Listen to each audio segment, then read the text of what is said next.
Welcome back to my channel. This is Dom and another update on what I've been up to in our wonderful hobby of wargaming. So it's been a funny week or so of painting and gaming. I've had bursts of activity, so I've actually been fairly busy, work and social, which has been lovely. Now the weather is slightly improving, it's been better. That said, there were a couple of days of torrential rain where there really wasn't anything else to do other than paint. So they sort of balanced out busy days as opposed to quieter days. So quite a lot painted, so stop faffing and let's have a look. So first up, another unit of Ottomans. These are another unit of the new model army the Ottomans had 1807-ish. Attempt by one of the sultans to try and modernise his forces using French observers and military advisors to try and encourage them to adopt more Western style tactics of the era of the Napoleonics. Didn't go so well for him because, as I mentioned before in one of the last videos, the janissaries, who were up to then the most powerful force in Ottoman politics and military, rose up and murdered the Sultan. And the whole army was disbanded. It then was reinstigated sometime after the Napoleonic Wars. Anyway, so yeah, but it's quite an interesting period if you're going to play Ottomans, because you have some forces that are, while not necessarily up to the full standard of the French or the British or the Prussians or what have you, have reasonable forces that you can utilise in a more standard Napoleonic way, lines, but attack columns and squares and all that kind of stuff. Bayonets, that was the other thing. That's why the janissaries didn't like the new model army, apparently, is that they thought bayonets were effeminate, and they much rather draw their own scimitars and swords and axes and go at the enemy with those. One of the many reasons they didn't like the new model army. Anyway, so another unit finished. These are metal Perry figures. I've gone with the straight up blue catsuit appearance, just because I thought it was kind of cool to do. And they've got the sort of black turban with the red skull caps on. Nice enough figures, fairly simple to do. Oh, the other thing is a lot of Ottoman forces of this period wore red slippers on their feet, so I've done red for these fellas as well. So there you go, another unit done for the Ottomans. So I was ordering some figures from a third-party retailer and just needed a little bit more to get up to my free postage.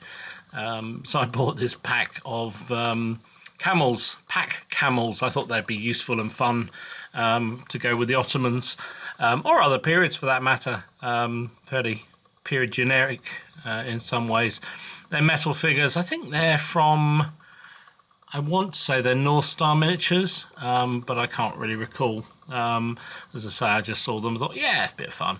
So I painted them up. They were good to do. I quite enjoyed doing them.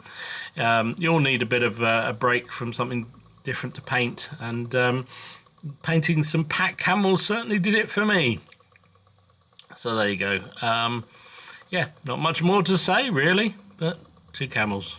And then next up, something completely different again. Haven't done any of these for a long time. These are epic pike and shot figures from Warlord Games.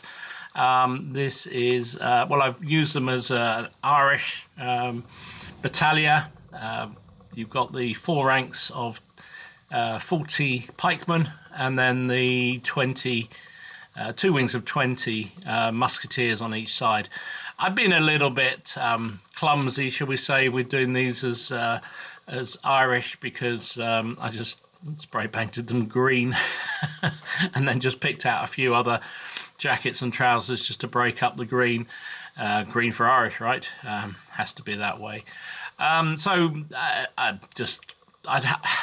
undercoated, and I think I'd done the skin tone on these fellas some time ago, And I must admit, I was watching my mate Alec, his channel, Wargaming's Hobby Room, and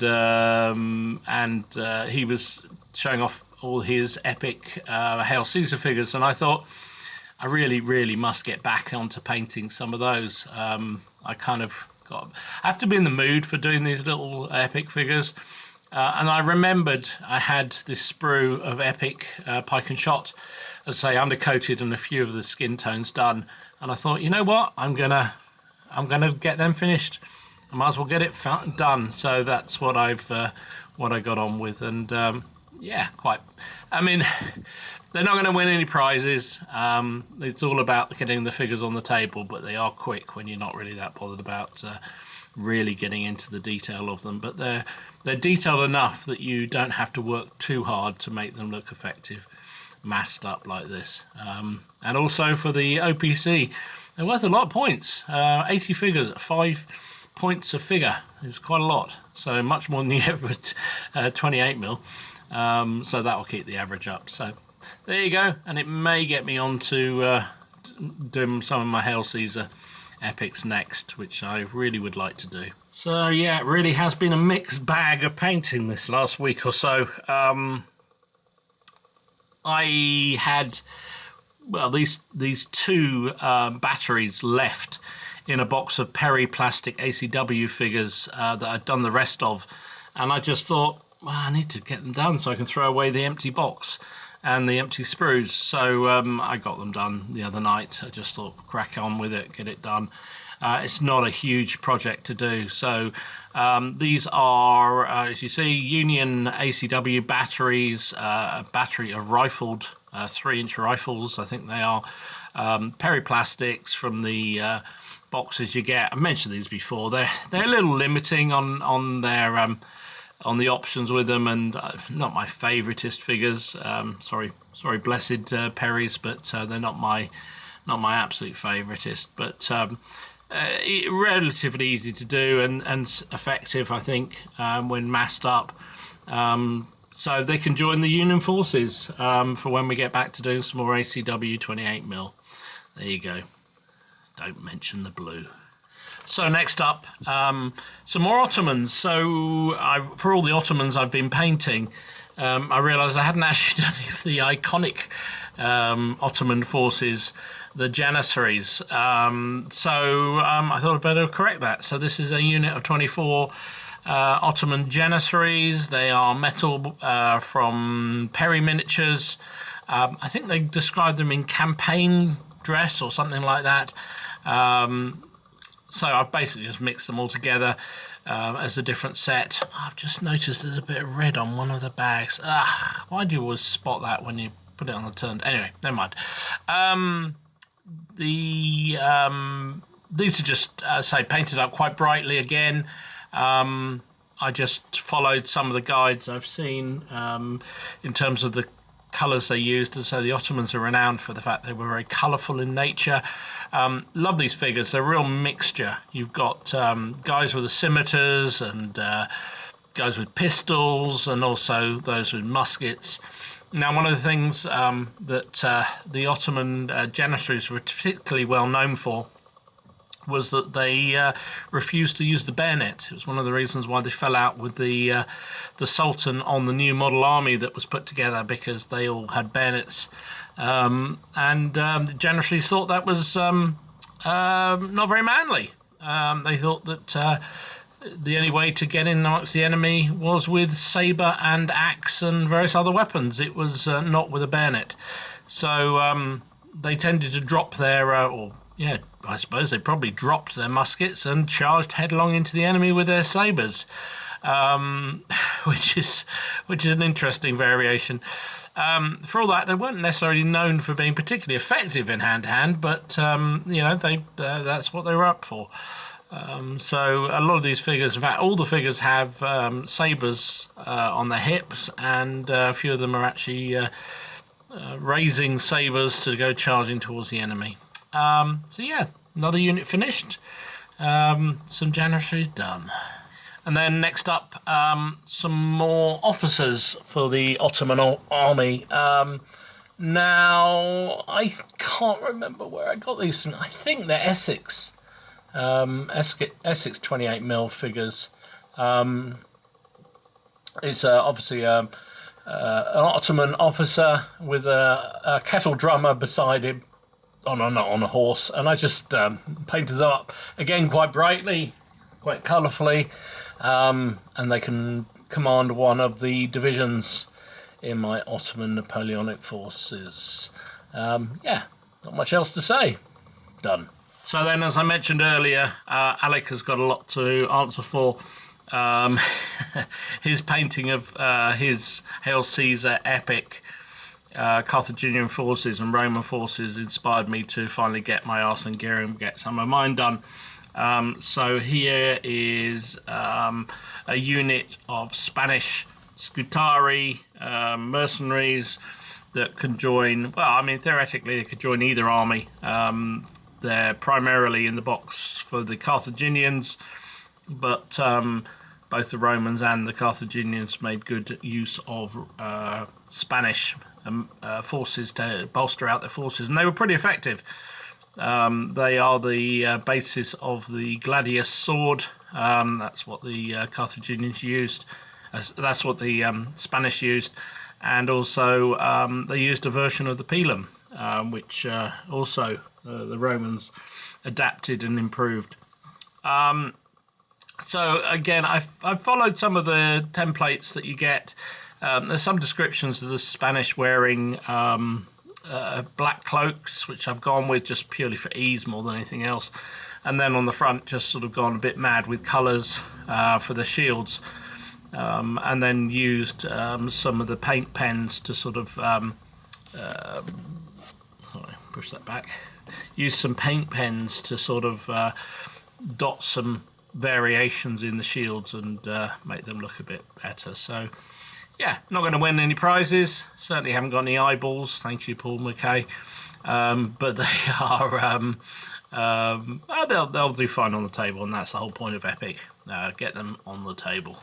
So I did a short video on these, well, not that short actually, but a video on the unboxing of the new Celtic army that Warlords very kindly sent me for Epic Hail Caesar. And I did a video on these, what was in that box set, and showed off my paint job on these Gallic chariots.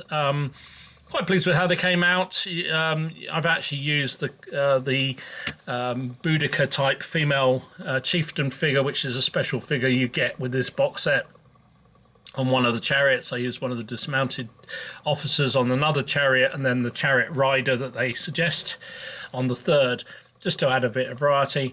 They're really nice. I quite like doing these. These are good fun to do. So quite pleased with the output. Yeah, they're sort of an iconic unit for the Gallic forces, and they are done. And then likewise, these also appear in that video about the Gallic army for Epic Hail Caesar. These are the naked fanatic unit that you get within the box. 3 bases, as you can see. Just something a bit different. Bit fun. They'll have a little bit of poke on the tabletop, I should imagine. They've got all kinds of special attributes, but fundamentally they're naked warriors, and therefore their saving rolls are pretty minimal, 5s I think it is, which means they're going to go down in droves, but then it's whether they can cause enough casualties in doing so. You can see they are butt naked, literally butt naked, and we're dead simple to paint as a result, because you just need to do them with a light, in my case a white undercoat, and then just use contrast paints and a bit of a wash over the back. The shields just multicoloured, and then using some of the paint pens just to try and put some patterns and designs that seemed appropriate on them, just to make them look good. I'm clearly not going to win any awards, but certainly going to get them on the table, and from 3 foot away these are going to be absolutely fine. Basing using Vallejo mud and a few tufts. So there you go, some Gallic Warlord some Gallic naked fanatics who misses. And then finally, for now, here are a couple of emplacements that I picked up from Grand Manor when I was buying that broken bridge you saw last week, and I've got some other bits and bobs from at the same time.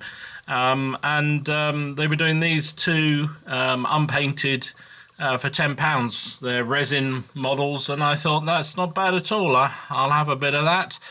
Could be useful for pretty much any period at all. I think they're sort of designed for, I guess, Renaissance or English Civil War kind of period. But as I say, I think you could pretty much use them for anything. Really like doing these. Painting up terrain is just one of those things that just becomes... I just really enjoy these days, particularly these kind of things where you're building up multiple layers and then putting different washes on and a bit of dry brush and a different colour. Yeah, really enjoyed doing these.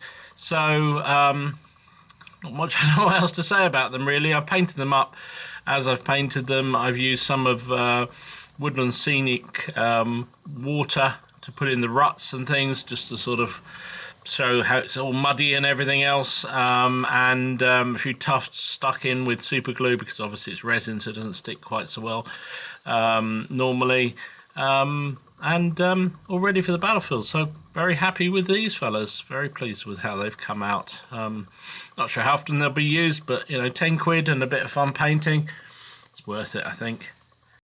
So quite an eclectic mix, I think you'll agree. As I think I mentioned, I blame Alec, Wargames Hobby Vault. He did a video talking about the fact he was finally got around to painting some of his epic Hail Caesar figures for the Punic Wars, and I thought I really must get on and do some of those. And at the same time, a box delivered by warlords. The Celtic army arrived, so then I had no excuse at all. So I've had to crack on, and actually quite pleased I am, because I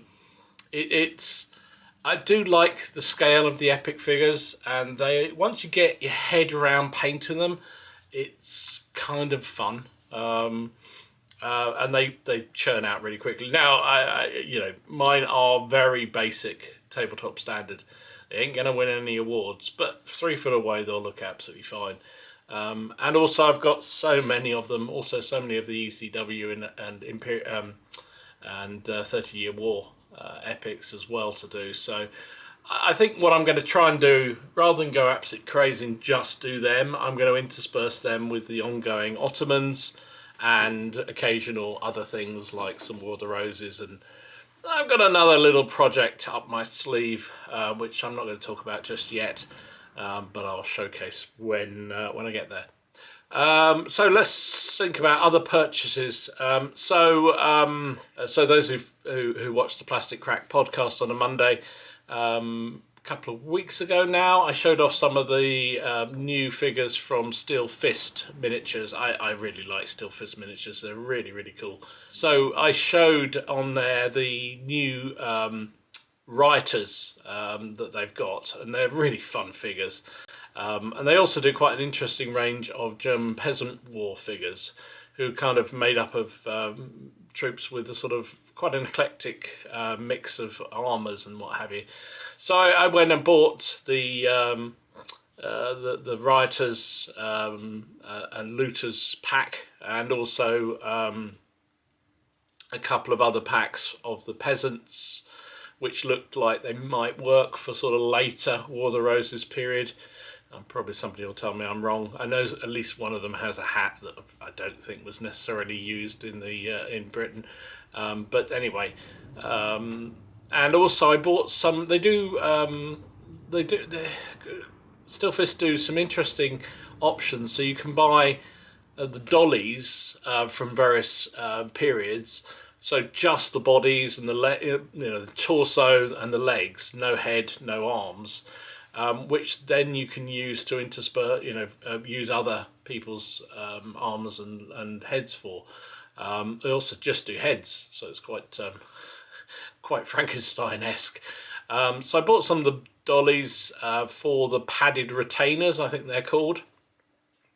So in my mind I had an idea of doing some slightly more wealthy kind of retinue for War of the Roses, particularly for the later Bosworth type period, and I just thought that'd be a bit of fun. So, and as I mentioned before, I kind of got a bit fed up of assembling the same old Perry War of the Roses figures. Not that they aren't fantastic figures, they are, but it's just having a bit of variety. It really helps the creative juices.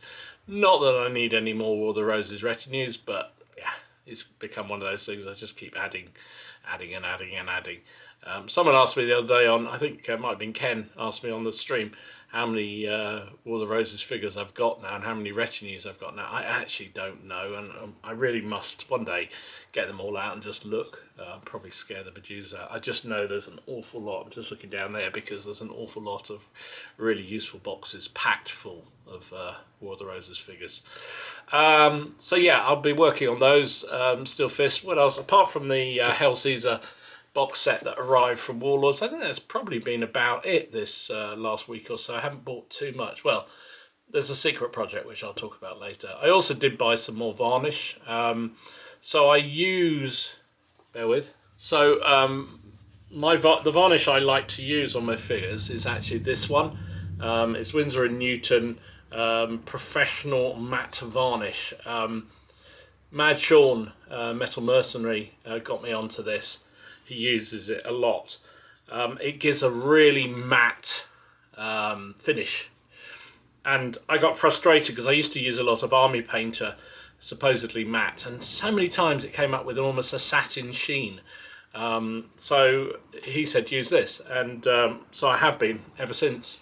I'm not entirely sure how good it is as a varnish on figures, particularly metal figures, because I mean it's really designed for paintings, but I think it just, for me, it brings all the colours together, if that makes sense, and mats it all down, and I like that. So sometimes I'll use a more traditional figure varnish underneath a metal, or on top of a finished metal figure, and then I'll use this once it's thoroughly dried over the top to mat it all down again. Sometimes I'll do that because I have noticed that some of the metal figures, in fact some of the figures that Sean painted for me some time ago, they get knocked, because of generally metal figures, they get knocked a bit and the paint does seem to chip off. So I'm not sure this is terribly effective as a varnish, but actually I love the effect it gives, and it works very nicely on the plastics as well.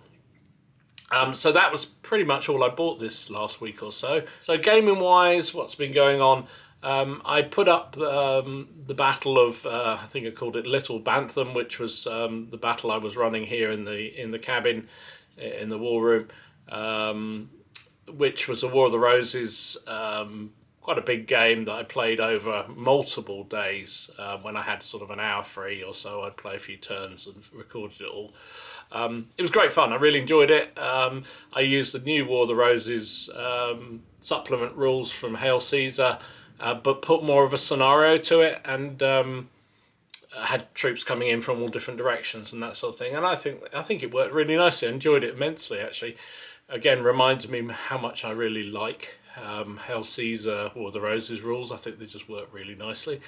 Then at the club on Friday, I don't know whether I'll show this or not. If I do, I'll put a link up here. Jonathan and I played the Battle of Hexham, from the War of the Roses supplement. The reason why I'm not sure about showing it is we were upstairs. I mentioned this before for those who follow the channel. Once a month, the venue we use, which is a church hall, use the big open ground area where we normally play for another thing. So we're relegated to the upstairs, which is quite small, therefore quite noisy, and there's not an awful lot of room around the tables. So video games when out there, but often they're just very noisy, so I don't know whether I'll show it. But anyway, if I do, I'll put the link up here. We played the Battle of Hexham, which Again, I was dictated by the space I thought we were going to have, because generally you only have enough room because, you know, there's a lot of us trying to get in this small space, so only a 6x4 table. And we played this because it was pretty much an even-ish matchup between the Lancastrians and Yorkists. The Yorkists had slight advantage in terms of numbers and quality as well, because a lot of the Lancastrians were levies, although that never actually seemed to come into play. That rule is it only really affects when things are going bad, and without giving it too much away, I was playing Lancastrians, and I think I can say I changed history. Unfortunately, we ran out of time. Literally, it's only a 6-turn game. And Jono and I were playing it, and we got to the end of turn 5, and I think, well, we agreed that I had the advantage, but I hadn't quite won it, and there was still another turn we should have played, but by that time we had to pack up and head away. I'm not sure why it took us so long, because generally those games we rattle through quite quickly, but it did for whatever reason, and it's just a stand-up fight. So that was interesting, but it was a good fun, and it's always nice to get the figures out.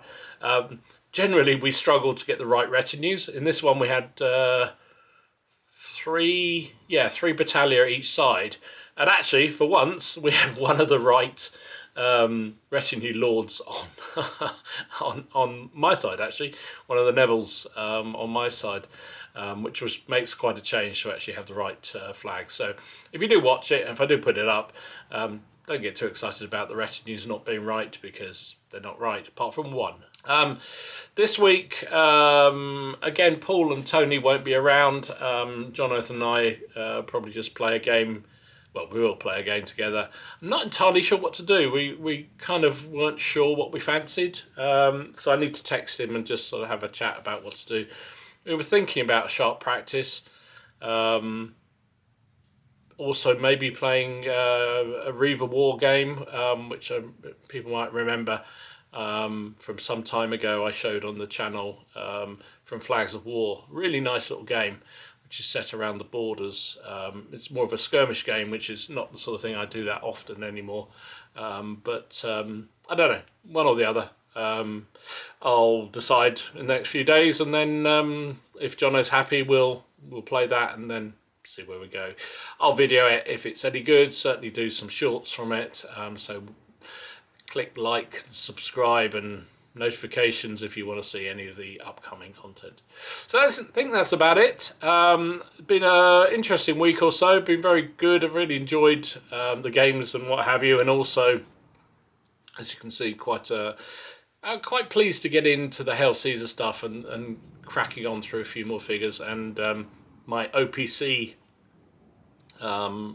challenge number is going up and up and up. Noticed you get a lot more points when you do epic figures. Anyway, that's enough waffle from me. Thanks for watching. Do all that internety, YouTubey stuff, like, subscribe, follow, all that kind of stuff. Share with your mother, that sort of malarkey. And comment down below what you're working on. I'd love to know what everyone's working on. And do you want to guess what my secret project is? It might surprise a few people. Anyway, it's not fantasy, I'll give you that. It's definitely not fantasy or weird shit. Anyway, that's me, done. So thanks for watching, and I will see you all again soon. Stomp, signing out.